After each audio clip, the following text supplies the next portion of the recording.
Right, so I recently did a ranking of the Alien franchise, so I didn't expect to be doing another ranking so soon, but I started binging the Child's Play / Chucky movies this week, and I just realised that I had a decent bit to say about them. And since I hadn't seen one of them, and I hadn't seen most of the others aside from the first two in such a long time that it felt like a new watch anyway, I figured I wanted to do a little ranking and put it out there. So, starting with Child's Play from 2019. Now I know this seems a little unfair to pick on since it is the reboot, but this movie really does reek. But I do think its biggest problem is that it's trying to be a Child's Play movie rather than being a wholly original thing. I just don't think this movie works as a Child's Play movie, and I don't forsake it for trying something new, because if you're attempting a reboot, you have to update, but I just think this strayed too far from where it came from to feel right. For a start, Buddy is basically just Megan. In fact, this whole movie is just like a prototype for Megan, but worse. He doesn't feel like a child's toy, he feels like Alexa with a face. Also, the way they changed the origin is just a bit whack to me. I understand wanting a fresh approach, but I think the whole idea of what makes Chucky scary is lost. And it's lost in the fact that Buddy is just a product of a loss in programming safeguards rather than the actions of an actual dangerous person, notoriously evil person even. Which is also contributing to the fact that nobody believes anyone about Chucky in the originals. Trying to convince people your doll is possessed by Ted Bundy is a whole lot harder than saying your Google Home device is malfunctioning pretty hard. A lot of these issues are all the way down to the script, which is penned by first-time screenwriter Tyler Burton Smith, who had only experience in writing for video games like Sleeping Dogs and Quantum Break up until this point. He also most recently wrote the screenplay for Boy Kills World, which we know how that went. Now,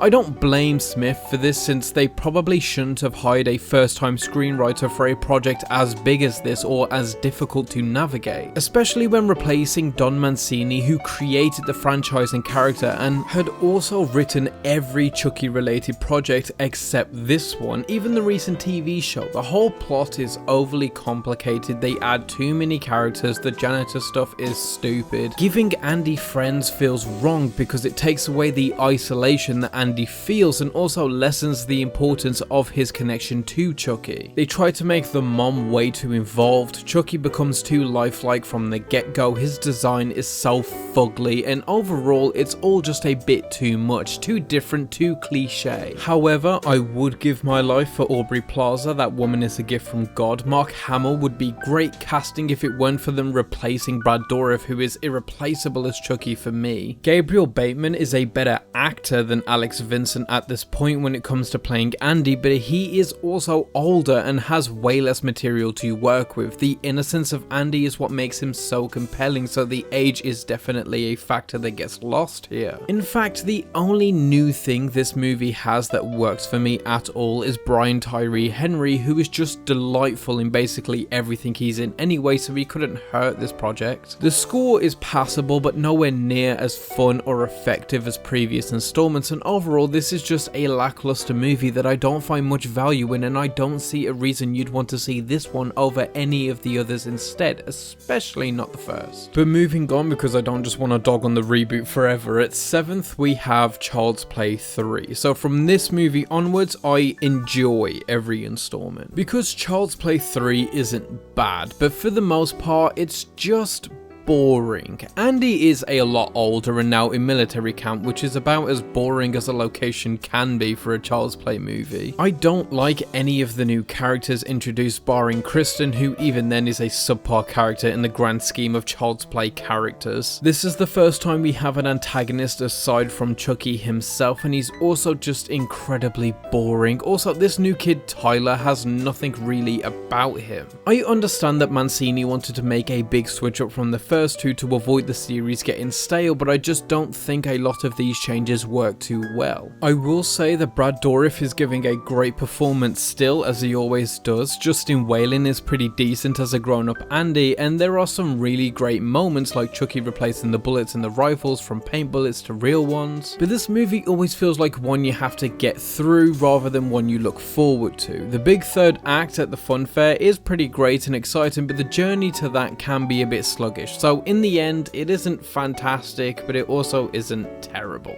Right, moving on to number 6, we have Bride of Chucky, which is one I have a lesser amount to say about as well. This is where the big switch up happened from straight up horror to big campy comedy horror. And I think they handled the switch up really well, and I know people didn't exactly love this at the time, but I'm glad it's had a sort of renaissance and people are starting to see it for what it was meant to be. The name convention change from Child's Play to something of Chucky was necessary to detach this entry from the original run as a new thing, a new norm, which was pretty smart on their behalf. They abandoned the children being the focus too, which makes the original title not as relevant anymore anyway. I think the addition of Jennifer Tilly to the cast is a well needed one and gave the franchise a new icon when it desperately needed one too. Tiffany is a great character that fleshes out the world a little and gives Charles a bit of backstory, which I think was earned by the 4th installment, since we hadn't actually learned anything about him since the first movie. There is so much life in this one compared to the last film that it's hard to hate when doing a binge. The only issue is when watching this one as a solo movie rather than in context. It just feels a bit convoluted and all over the place, and the tone is a little inconsistent. Even though I get it's a horror comedy, I just don't think they balance it too well all the time. But there's nothing really to be mad at. Brad Dourif is at probably his funniest he had been up until this point. The new character is a decent protagonist to follow, as well as having Chucky himself as a protagonist is fun. And this is the first time we really see that. This is also the first time Chucky becomes a real comedic character. He's been funny before, but never to this extent, and this is where we get a first look at his stitched up iconic look. This is the look that's plastered everywhere when you look at Chucky artwork, so you have to give it props for that at least. And then at 5 we have Cult of Chucky, which was the only one I had never seen before, and it was a pretty good time. This was the 3rd appearance of Don Mancini as a director, and I think he has a really great visual style that does occasionally feel a bit too direct to DVD, which of course it was, but I think he handles the budget restraints very well and still manages to have more style than most directors who have 50 times the budget of this. The ideas are definitely fresh, and having multiple Chuckies is a fun idea that could easily be very sloppy and a bit of a cop-out, but weirdly works very well. Bringing back Alex Vincent as Andy with his own personal Chucky to torture was a super fun thread. Bringing back Fiona Dourif as Nika is also very smart and has a great evolution of her character. It has some brilliant gore moments and possibly the funniest Chucky moment I've ever seen when he's talking to Angela, who's convinced he isn't real. It leaves enough to be followed up, but enough of a resolution to be left where it is satisfyingly. Good movie and a fun movie.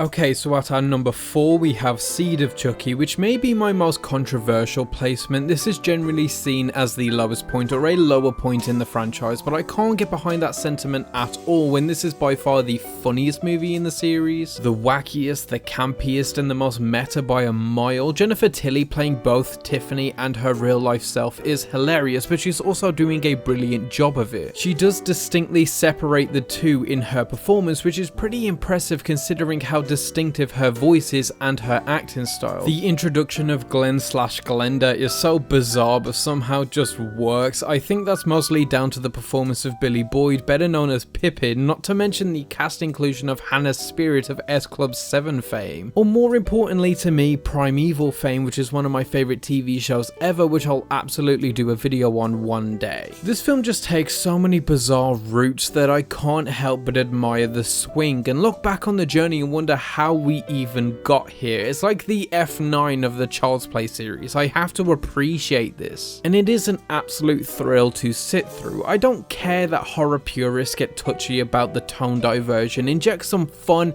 in your life, and plus this is the reason you guys got Cursed, which is a true return to horror anyway, so you won. Right, so moving into our top 3 we have Child's Play 2, and from now on every movie from here I think is exceptional. And starting with Child's Play 2, this movie is pure horror, unadulterated fun. Though not exactly to the standard of the first installment, which we'll get to momentarily, I think this movie has an incredible amount to offer and is a more than worthy follow-up to the iconic 1988 slasher. The effects are vastly improved in my opinion, and I think the supporting cast is also filled with much better performances overall, especially Christina Lee's Kyle, who's a wonderful addition to the canon. It's a shame we never really follow Kyle again after this movie, movie because I think she has a great amount of potential too that isn't followed up nearly as much as it should have been, aside from one post-credit scene in Cult, but I hope we get to see her in the TV show, which I haven't seen yet. I'm gonna start it and I'm excited to see it. Brad Dourif is a lot more humorous this time round than the first, and because we skip over the whole mystery aspect of the first, we can get straight to the slasher aspects that made the final act of the first film so exciting and tense, which this is. A whole lot of the first film is deciding whether Chucky is actually alive, whether Andy is crazy and all that, and waiting in anticipation for the big reveal, but since that's already happened, we can just get on with it, which makes this one a very exciting sequel from beginning to end and has a completely different vibe from the first movie. This is a whole film filled with the intensity of a third act, which should leave the third act feeling a little anticlimactic, but somehow it isn't at all, because this finale in the factory is quite possibly the best in the series. Great sequences and set pieces, beautiful sets, unique ideas, and huge built stakes. The gore has stepped up this time around, the violence has stepped up, the inventiveness of the kills has stepped up too. This is definitely the meanest Child's Play movie of the original run and has some of my favourite set pieces of the overall franchise. The score is my favourite of the series, and I'd say that this is an incredibly satisfying ending that does feel like a great finale of a two-part story. So it is unfortunately spoiled by the addition of the rest of the franchise and retroactively makes this ending seem a little hollow, but I do love a lot of those movies, so I can't really complain. Right, in our penultimate spot we have Curse of Chucky. So by this point this franchise was in need of a reboot, a back to form horror-centric Chucky movie. We have the children back, the mystery back, the tension back, and we have scary Chucky back.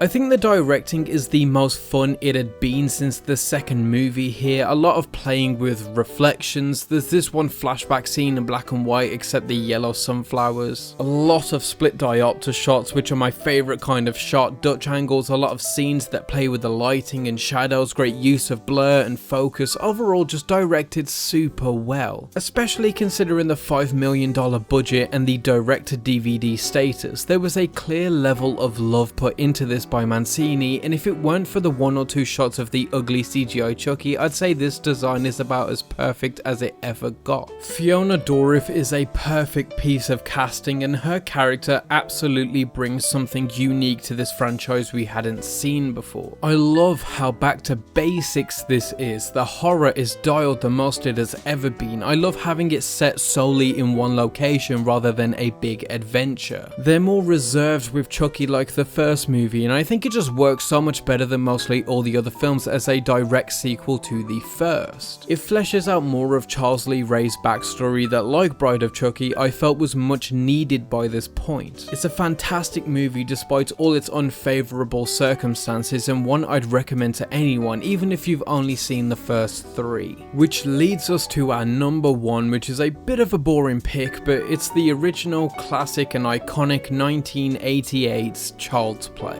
Normally in rankings I have an unusual or unexpected number one, it's just who I tend to be, but this really is the best one to me. Though some aspects that terrified a younger me have lessened in their effects and the performances have seemingly gotten worse as I've gotten older, I cannot deny how exhaustingly effective this film is at delivering a premise as a truly nightmarish experience that should be too ridiculous to work. Mancini actually wrote an episode of The Twilight Zone called Living Doll, which is where he first tapped into the concept but realised nobody had done a feature-length attempt at this trope yet, not properly, and given the animatronics work in Gremlins, he knew that it could be done. Which leads us to this fantastic movie directed by Tom Holland. Now, starting with the obvious, Brad Dourif is a gift to cinema, and though his best roles in my opinion feature his whole physical being, his vocal work in this film is phenomenal. From his niceties to his vulgarities, all the way to his grunts and laughs, a truly timeless vocal performance that outshines mostly all other performances in this movie. Mostly. Because though he is far more enjoyable and consistent in his quality of performance than Alex Vincent's Andy, there is one particular moment that outshines all other moments of acting in this picture. And those who have seen the film know precisely which moment that is. It's the scene of Andy crying over Chucky coming to kill him. Please don't leave me. Please. It is some of the best child acting I have ever seen and truly effective at selling Chucky as a threat. The script and concept is silly but somehow works beyond being simply campy, and the excellent framing of the excellent performances provide an excellent experience. This is a movie that feels rich and extensive, like there's a world beyond what we're seeing and there's a history to all things we know but don't understand in its entirety. The practical effects on the doll and the makeup on the stand-in actors for Chucky is timeless, especially towards the last third where we get some of the gnarliest looking designs I've seen in an 80s horror, which is impressive to say. This is the only movie in the series that really takes the voodoo stuff seriously and actually makes it kind of creepy compared to later on where it's treated as just a kind of joke. And it's overall a really great time, and it has its flaws, but when it's operating at its peak, it's one of the decade's best entries and one of the genre's most defining entries. And that's it, every Child's Play / Chucky movie ranked. It's a real journey going through these movies, and every installment is so different compared to the last, but having Mancini be the one continuous voice of the franchise is so beautiful and honestly helpful, except the one time they shooed him out for the reboot, which obviously went about as well as you'd expect. I really enjoyed this little binge and I'm glad I was able to make this video too. So yeah, this is the whole ranking. Let me know what you think of it, let me know what your ranking is in the comments, or send me your letterbox lists and whether it's one about a doll possessed by a serial killer who knows voodoo or not. As always, keep watching movies.